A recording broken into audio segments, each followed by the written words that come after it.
When confidence meets silence, the Galactic Commerce Assembly Hall stretched nearly half a kilometer in diameter.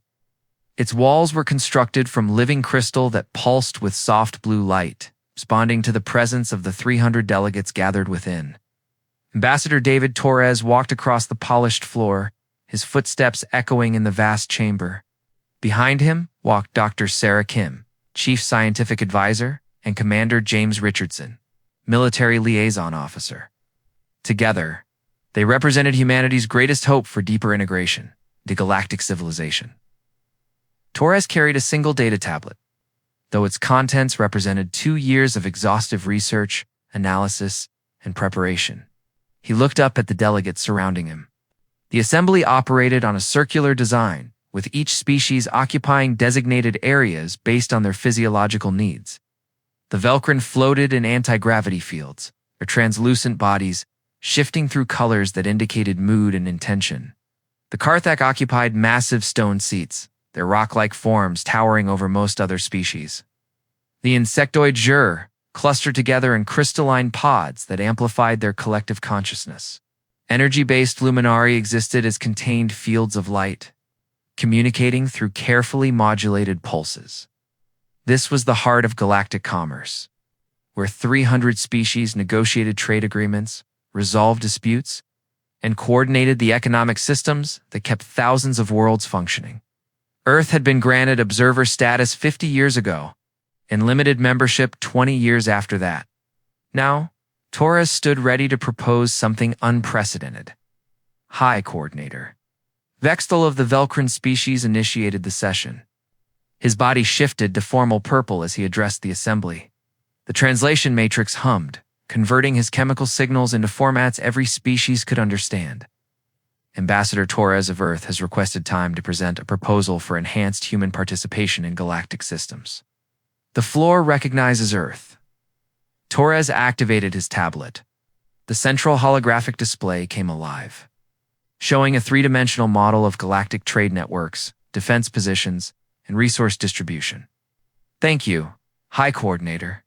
Honored delegates, I stand before you today not to request assistance, but to offer it. He paused, letting the translation matrix catch up across 300 different communication methods. For the past 300 years, humanity has been learning, observing, and analyzing how galactic civilization functions. We have studied your systems with great care and deep respect. What we have discovered is that humanity possesses a unique capability that could benefit every species in this assembly. The holographic display shifted, showing complex mathematical models and pattern recognition algorithms. We call it systems integration and crisis management. Humans have an unusual ability to see connections between seemingly unrelated events. We recognize patterns that emerge across multiple domains simultaneously. Throughout our own history, this ability allowed us to survive countless challenges on a world that was often hostile to our existence. Torres gestured to the display, which now showed various galactic systems side by side. Consider your current trade network. It functions well under normal circumstances. However, our analysis indicates that when multiple disruptions occur simultaneously, efficiency drops by an average of 40%. We have identified the bottlenecks and developed coordination protocols that could maintain 90% efficiency even during complex crisis scenarios. The display showed detailed simulations of trade disruptions and proposed solutions. Dr. Kim stepped forward, her voice steady and clear. Our scientific teams have been working alongside researchers from 30 different species. We have noticed that breakthroughs often happen when insights from different fields combine in unexpected ways. Humans excel at facilitating these cross-disciplinary connections. She activated a series of case studies showing joint research projects where human coordination had accelerated progress. Commander Richardson addressed the military aspects. The defense networks protecting our shared space are formidable. However, tactical analysis reveals gaps in response coordination when threats emerge from multiple vectors. Human military doctrine emphasizes adaptive strategy and real-time coordination across diverse units. We have developed training protocols that could enhance multi-species defense response. By 60%, Torres reclaimed the floor. We are not suggesting human leadership or control. We are offering human coordination. Think of us as the thread that helps weave together the magnificent tapestry of galactic civilization. Each species brings irreplaceable strengths. The Velcrin possess computational abilities we cannot match. The Karthak build structures that will outlast stars. The Zhur understand collective consciousness in ways we barely comprehend. The Luminari perceive energy patterns invisible to most life forms. But humans see the connections between these strengths. We understand how to combine different capabilities into coordinated responses. We have spent our entire existence learning to work together despite our differences. On Earth, thousands of distinct cultures and nations learn to cooperate, to share resources, to solve problems collectively. We can help other species do the same on a galactic scale. The display now showed specific proposals. The integration framework included emergency response coordination for natural disasters, supply chain optimization for critical resources, conflict mediation protocols for trade disputes, joint research acceleration programs, and defensive strategy coordination for security threats. Each section contained detailed implementation plans, cost-benefit analyses, and projected outcomes based on extensive modeling. Torres addressed potential concerns directly. This initiative would not centralize power. Instead, it would create a distributed network of coordination specialists embedded within existing systems. Human advisors would work alongside your current administrators, offering analysis and suggestions while respecting final authority, remaining with each species for their own affairs. The economic benefits alone justify consideration. Our projections indicate that improved coordination would increase overall galactic commerce by 25% within 5 years. That represents trillions of credits in new value creation, benefiting every member species proportionally.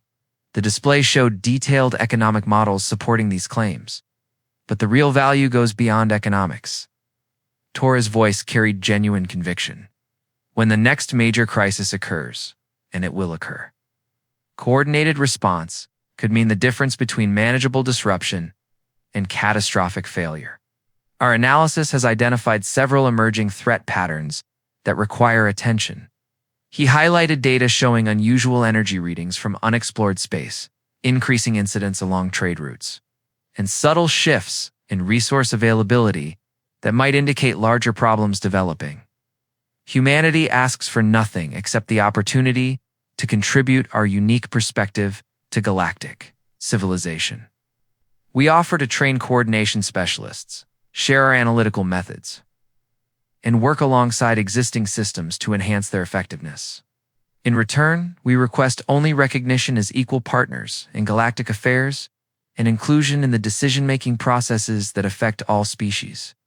Torres deactivated his display and stood quietly, allowing the assembly to absorb his presentation. For a long moment, the vast chamber was silent.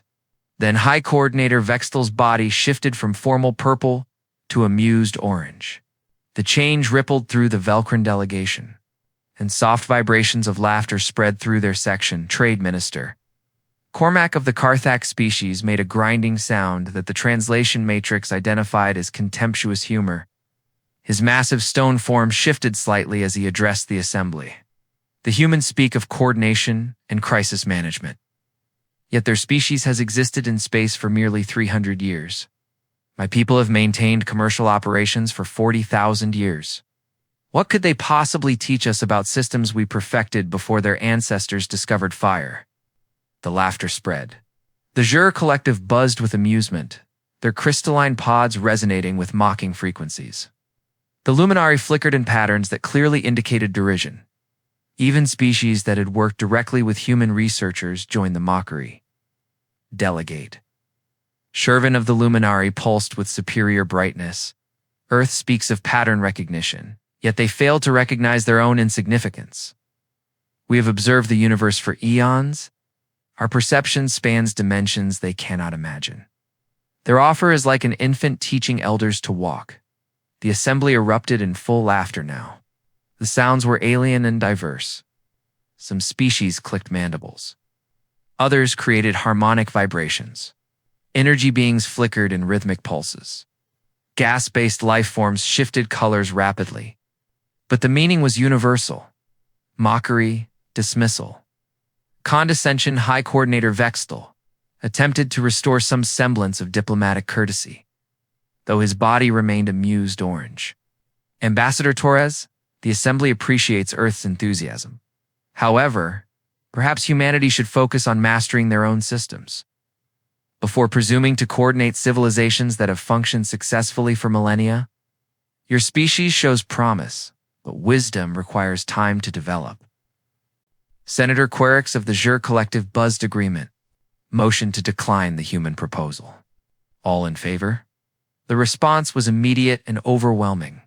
Energy signatures, chemical signals, sound vibrations, and physical gestures of approval filled the chamber.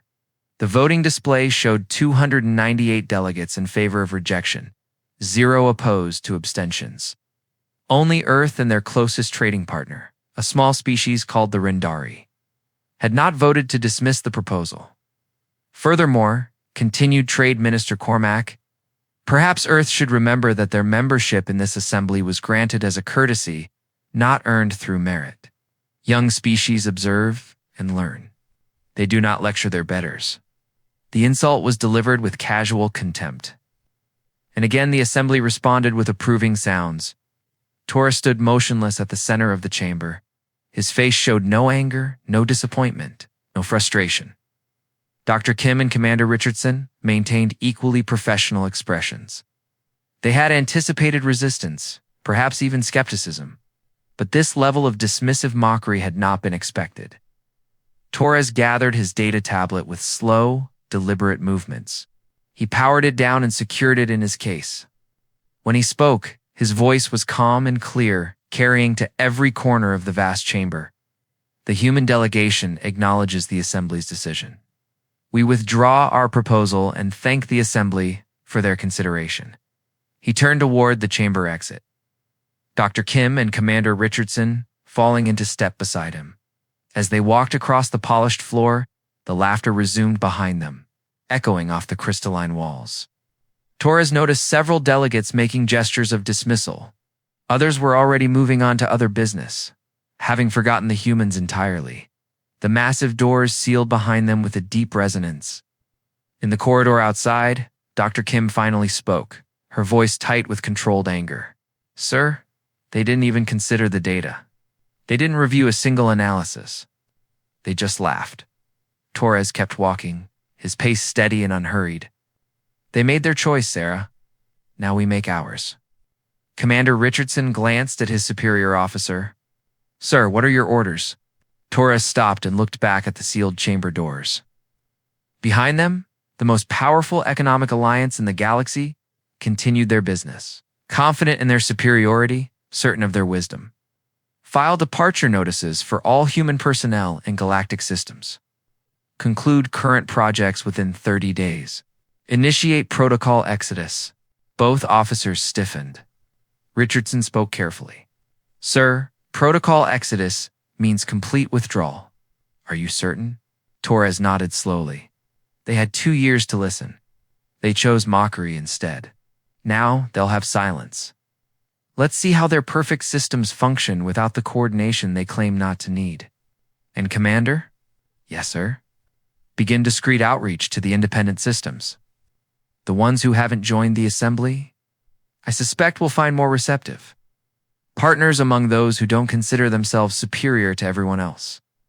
The 3 humans walked down the corridor, their footsteps fading into silence. Behind them, in the Great Assembly Hall, 298 species continued their business, completely unaware that they had just made the most expensive mistake in galactic history. The humans had offered partnership. The galaxy had responded with laughter. Soon, they would learn that humanity's greatest weapon had never been threats or force. It was the ability to walk away with dignity and let others discover their mistake in silence. Silence speaks louder 3 months after the assembly session. Station Keeper Mordith noticed something unusual in the traffic logs for Commerce Station Epsilon. The Karthak administrator reviewed departure records with growing confusion, his stone-like fingers tracing patterns in the holographic data. 17 human vessels departed this month, he noted to his assistant, a young Velcrin named Pixel. That is 3 times their normal traffic. Pixel's body shifted to curious yellow. Perhaps they secured new trade contracts? Without filing route proposals? Mortis' deep voice rumbled with uncertainty. Humans are usually meticulous about documentation. This pattern is irregular. Across galactic space, similar observations were being made. Human presence was quietly diminishing. Not dramatically, not obviously, but consistently. Dr. Sarah Kim stood in the Xenobiology Research Center on planet Velar, home to some of the galaxy's most advanced medical facilities. She had worked here for 3 years, collaborating with scientists from a dozen species on cross-species disease research. Her colleagues clustered around her, their collective consciousness creating harmonious buzzing sounds. Dr. Kim. Buzzed Research Director Thivzin, you mentioned concluding your work here. Your contributions to the viral mutation project have been invaluable. Sarah carefully packed her personal research files into sealed containers. I appreciate the kind words, Director.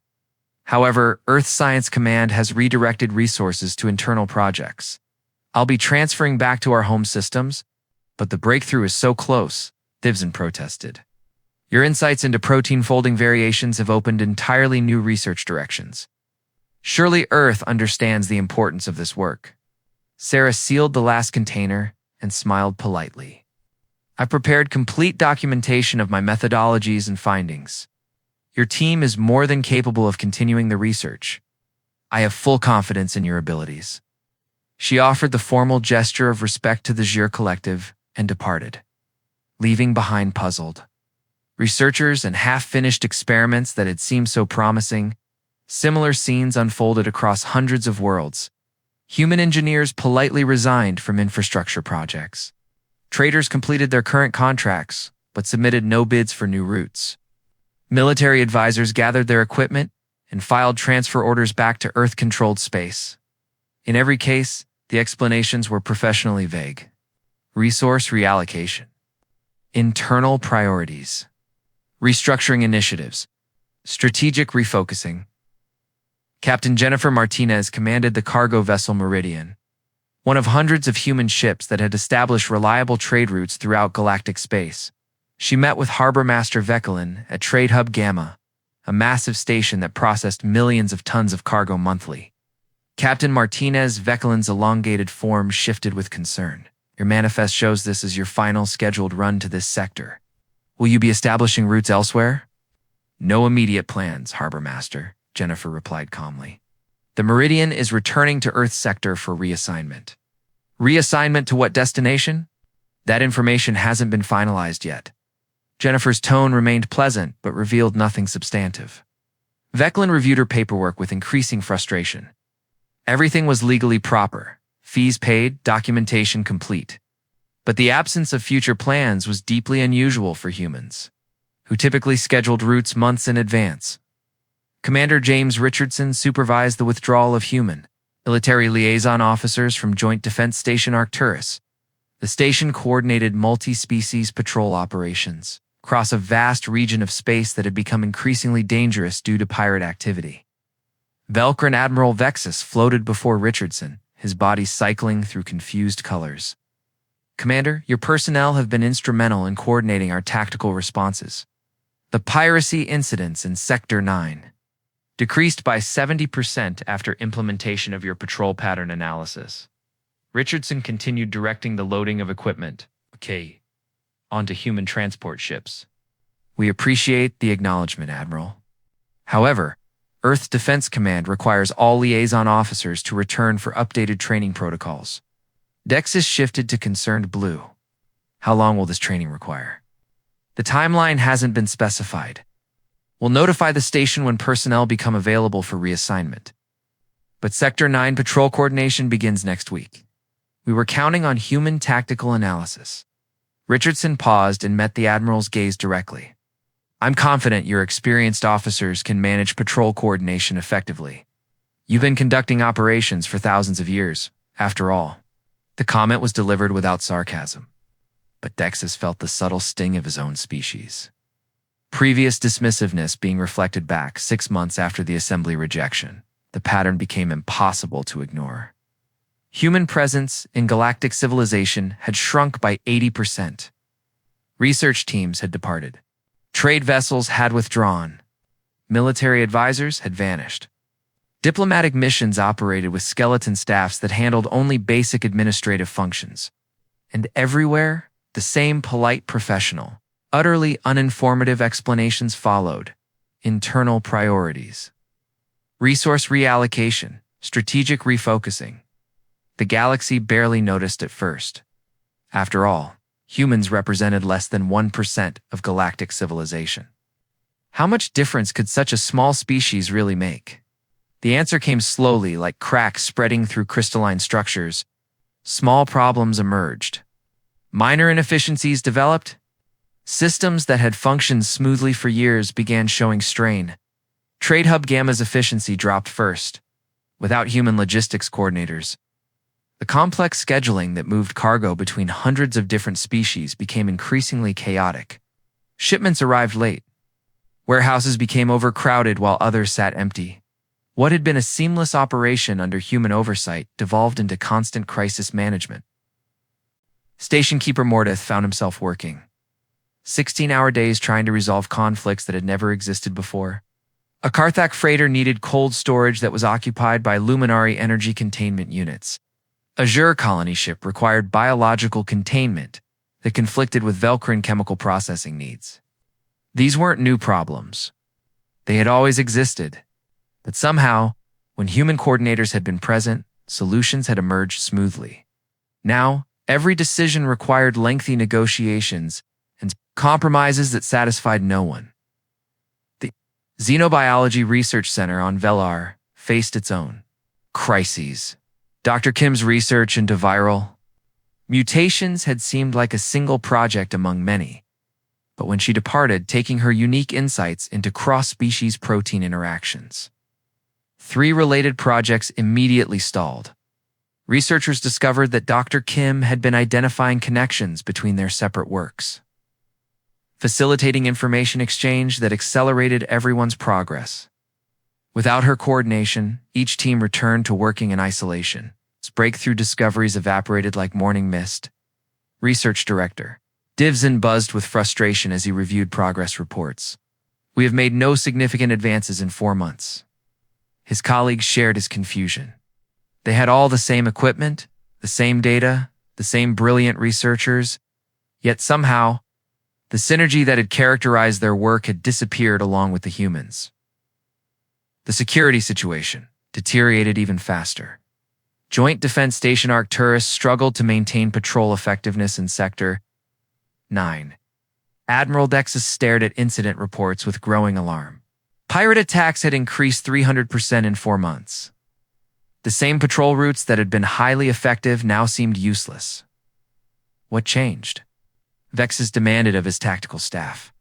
We have the same ships, the same sensors, the same patrol patterns. A Karthak tactical officer rumbled in answer.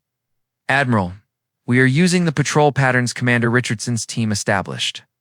However, without their ongoing analysis and adjustments, the pirates appear to have identified our weaknesses. Dexus felt something cold settle in his core. The humans had been constantly modifying patrol patterns based on pirate behavior analysis. Their tactical staff had processed incident reports, identified emerging patterns, and adjusted responses accordingly. The patrol routes weren't static. They were living systems that adapted to changing threats. Without human coordination, those systems had become predictable and exploitable. Trade, Minister Cormac, of the Karthak species, faced a crisis that shook his absolute confidence in his people's commercial supremacy. Supply chains that had functioned flawlessly for centuries were failing. Critical resources were accumulating in some locations, while shortages developed in others. The problem wasn't supply. It was distribution coordination across multiple species with different transportation methods, storage requirements, and scheduling systems. Cormac finally admitted to himself what he had been avoiding for months. Human logistics specialists had been quietly optimizing these systems for years. Their coordination had seemed minor, just small adjustments and suggestions. But those small adjustments had been the difference between efficient operation and cascading failure. Without them, the elegant complexity of galactic commerce was collapsing into chaos. The most alarming development came from deep. Space Monitoring Station Omega. The facility existed on the edge of explored space, using the most advanced sensor technology to detect threats from unknown regions. Sensor technician Lermith, a luminary, noticed disturbing patterns in the energy readings from unexplored space. He reported to Station Commander Volkith, a Velcran scientist of considerable reputation. "Commander, these energy signatures have been present in our sensor data for at least 18 months, but they were classified as cosmic background radiation." Lermith's light pulsed with concern. Volkith shifted to analytical green. "Why is this significant?" "Because I found the classification protocols in our archive. They were developed by human sensor analysts 2 years ago. We implemented them without fully understanding their basis." Volkith felt something that Velcran rarely experienced: cold fear. "Show me the original human analysis." Lermith displayed the files. Human analysts had identified these specific energy patterns as potentially artificial in origin. They had developed monitoring protocols to track the signatures while filtering them from general alerts to prevent false alarms. The protocols included regular review requirements to assess whether the patterns indicated genuine threats. "When did we last conduct such a review?"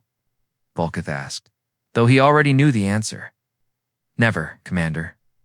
The human analysts who created the protocols departed 8 months ago. We have been using their system without understanding its purpose." Volkith looked at the energy signatures with new understanding. If these were artificial, if they represented unknown vessels or technologies, then something massive had been moving through unexplored space for over 18 months, and instead of tracking it, they had been filtering it out as background noise. He initiated emergency protocols and contacted Assembly Headquarters immediately. High Coordinator Vextel received Volkith's report with disbelief that rapidly transformed into horror. The Velcran leader convened an emergency session of the Assembly's Security Council. Representatives from 50 major species gathered to review the sensor data. The conclusion was inescapable and terrifying. Massive fleet formations, possibly hundreds of ships, had been moving through the galactic periphery for at least 18 months. The energy signatures were unlike anything known species used, suggesting technology from beyond explored space. The formations appeared to be coordinating their movements, positioning themselves around key systems throughout the outer territories. And galactic civilization had been completely unaware, because human sensor analysts had filtered the data, tending to study it carefully before raising alarms. But when the humans departed, they had taken that careful analysis with them. Trade Minister Cormac stood before the Security Council, its massive stone form seeming to shrink under the weight of realization. The humans knew. They tried to warn us in their proposal. Remember what Ambassador Torres said about emerging threat patterns requiring attention? He was referring to this. Senator Carrix of the Jur Collective buzzed with panic. They were tracking these formations. They had been analyzing the data, developing response strategies. And when we rejected their offer of coordination, they took that intelligence with them. High Coordinator Vextel shifted through a rapid spectrum of colors. None of them pleasant. Attempt to contact Earth immediately. Request emergency consultation.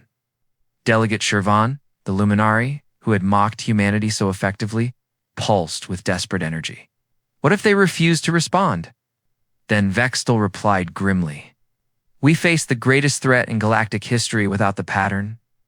Recognition abilities that might have allowed us to predict and counter it. The communication requests went out immediately.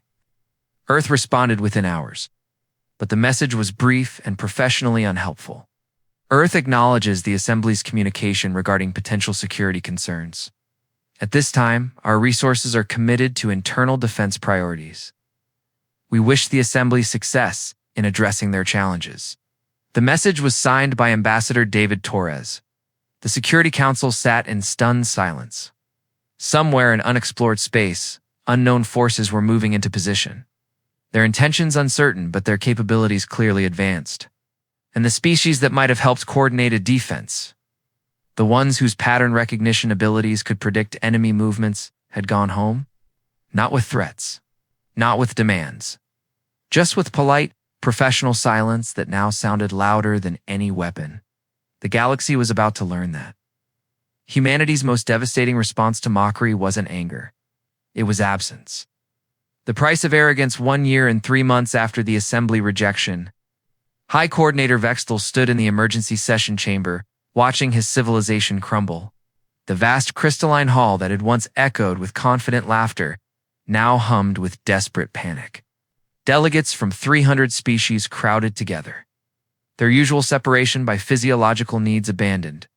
In favor of urgent proximity, the holographic displays showed the scope of the disaster. The unknown fleet, which the Luminari had begun calling the Devourers, had emerged from the galactic periphery 3 months ago. 17 star systems had fallen to their advance. 32 billion beings had been evacuated, displaced, or simply vanished. Galactic Defense Forces had engaged the Devourers in 4 major battles and lost all 4. Suffering casualties that would have been unthinkable 6 months earlier. But the military defeats were just one dimension of the crisis. Galactic commerce had contracted by 60%. Supply chains that fed thousands of worlds were collapsing. Research programs across hundreds of institutions had stalled or failed. Agricultural systems optimized over millennia were producing failing crops. Medical facilities struggled with cross-species disease outbreaks that previous coordination had prevented. The elegant complexity of galactic civilization was unraveling like a tapestry, with its central thread removed. Trade Minister Cormac's voice rumbled through the chamber, his usual confidence replaced by hollow defeat. The economic analysis is clear. We cannot sustain defensive operations, maintain civilian infrastructure, and coordinate resource distribution simultaneously. Our systems were never designed for this level of multidimensional crisis. Senator Querix of the Gir Collective buzzed with barely controlled panic. The Devourer fleet uses tactical patterns we cannot predict. They strike where we are weakest, avoid where we are strongest. Every engagement feels like they can anticipate our responses. Admiral Vexus floated in his anti-gravity field, his body shifting through dark, troubled colors, because they can anticipate our responses. The Velcrin Admiral activated a tactical display showing battle recordings. Observe their attack patterns. They exploit coordination gaps between species. When Karthak ships position for heavy assault, the Devourers target Luminari support vessels. When Jur collectives attempt sensor sweeps, they strike from directions that create confusion in our command. Structure, the chamber filled with the various sounds of species expressing despair. Delegate Shervin pulsed with dim, defeated energy. They are not more powerful than us individually. They are better coordinated. They fight as a unified force, while we fight as 300 separate species trying to cooperate. The irony was not lost on anyone present. High Coordinator Vextel shifted to formal address purple, though the color was dimmer than it should have been. The Emergency Security Council has reached a conclusion. We must request assistance from Earth. The chamber erupted in protest. Senator Querix buzzed angrily. After how we treated them, they will never help us. Cormac's stone form ground against itself. The humans will demand concessions we cannot afford. Our sovereignty, our authority, our very position in galactic hierarchy. Vextel waited for the protests to subside. We have no choice. Either we set aside pride and seek partnership with Earth, or we watch our civilization burn. The preliminary vote showed how desperate the situation had become. 287 delegates voted to invite Earth to an emergency session. Only 13 opposed. The message was composed carefully, with diplomatic language that attempted to balance urgency with dignity.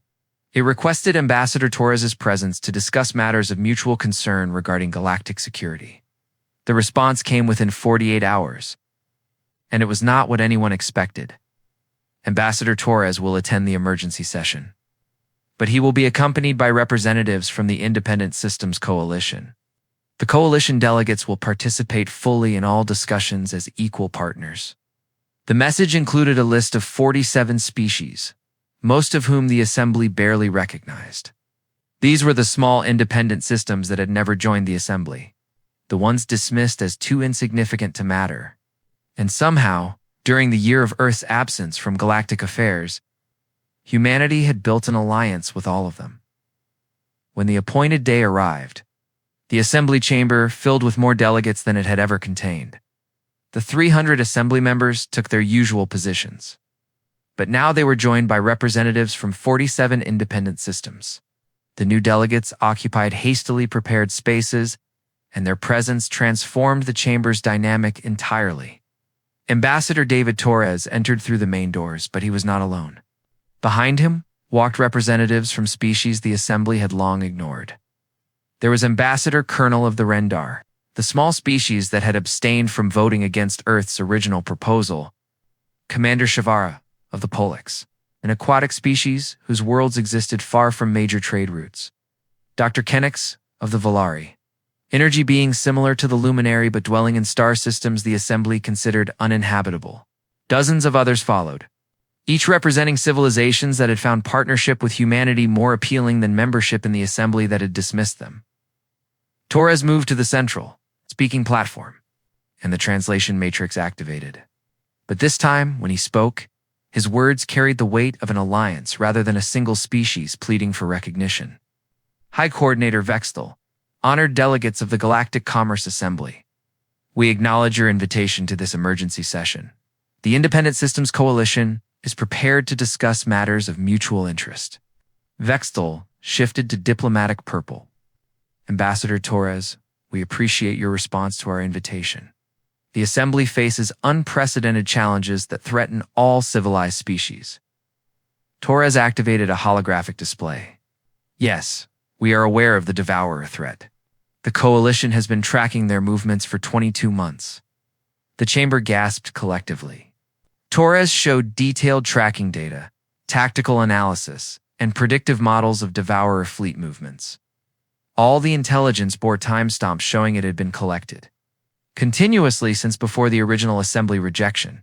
Trade Minister Dormac S. voice rumbled with confusion mixed with anger. You have been tracking this threat for 22 months? Why did you not warn us?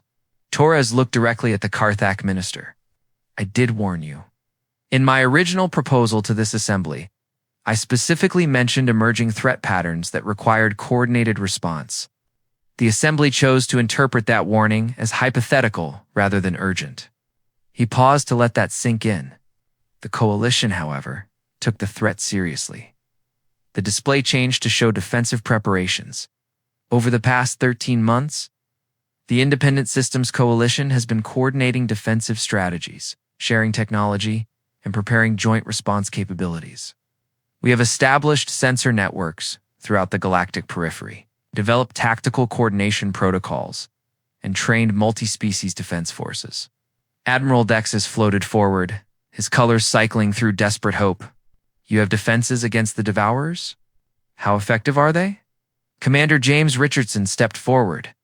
The Coalition fleet engaged Devourer forces 4 weeks ago in the Kepler cluster. We achieved a decisive victory with minimal losses. The display showed battle recordings.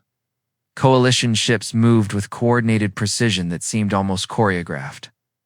Human tactical coordinators worked alongside Rendari sensor specialists, Polix engineers, and Valari energy weapons operators. The Devourer formations, which had devastated assembly forces, were systematically countered by coordinated responses that exploited every weakness. The humans predicted their movements, explained Commander Shavara of the Polix. They analyzed attack patterns and identified predictive indicators. When human coordinators directed our formations, the Devourer's tactical advantages disappeared. Senator Quirix buzzed with desperate intensity. Then you must share this intelligence with the Assembly. Coordinate our defenses.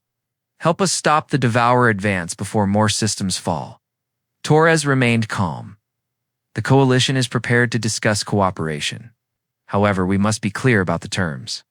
This would not be the Coalition assisting the Assembly.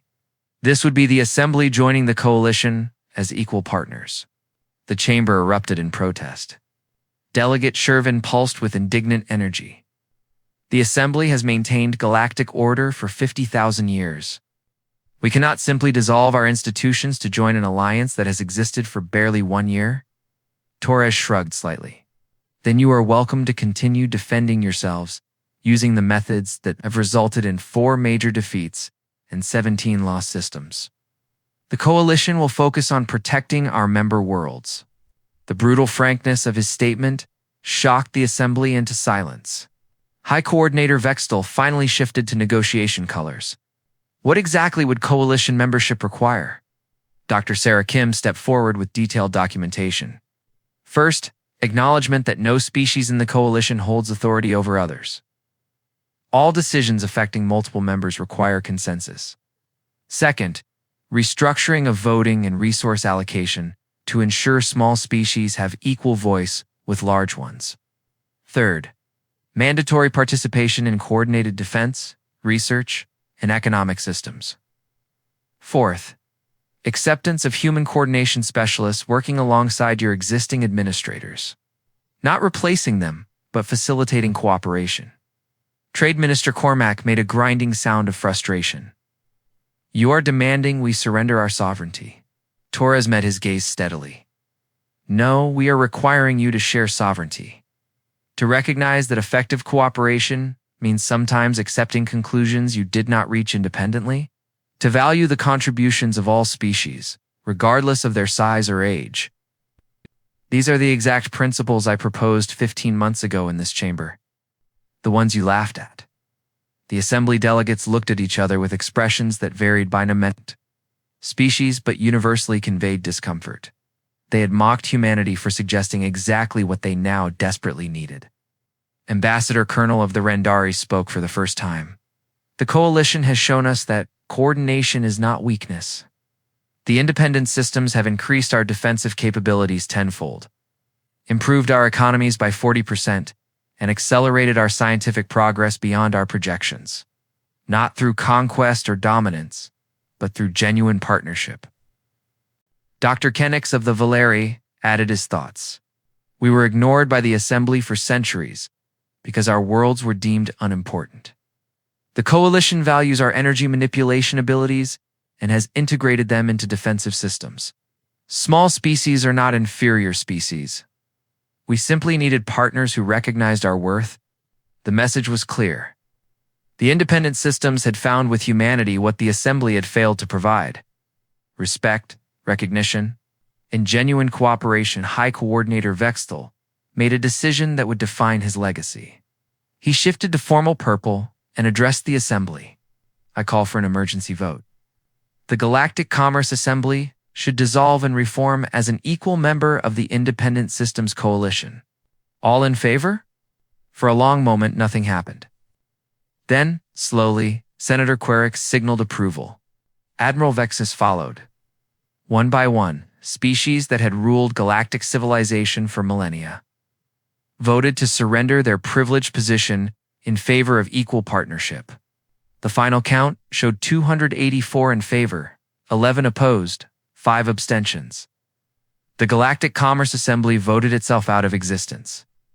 Torres nodded with something that might have been satisfaction. The Coalition welcomes its new members.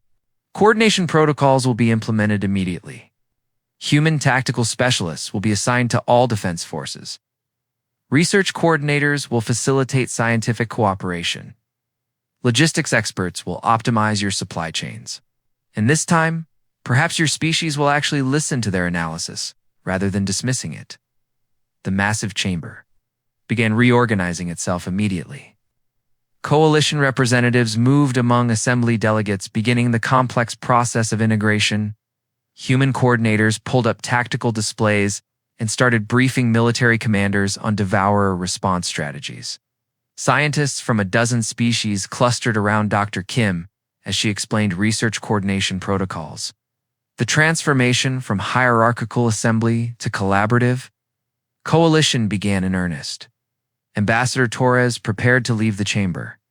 High Coordinator Vextel floated beside him, his colors shifting through shades that conveyed complex emotions. Ambassador, why did you help us? After how we treated you, you could have simply defended your own worlds. and left us to face the devourers alone. Torres paused and looked at the Velcrin leader. Because that's not who humans are. When we see civilizations in danger, we help. Not for gratitude or recognition or power. We help because it is right. He gestured to the bustling chamber. We offered you partnership 15 months ago. You chose mockery. So we found partners who valued what we offered. But we never stopped monitoring the threats facing this galaxy. We never stopped preparing to defend it. We simply stopped asking for your permission to do so. Vexel shifted to a color that indicated deep respect.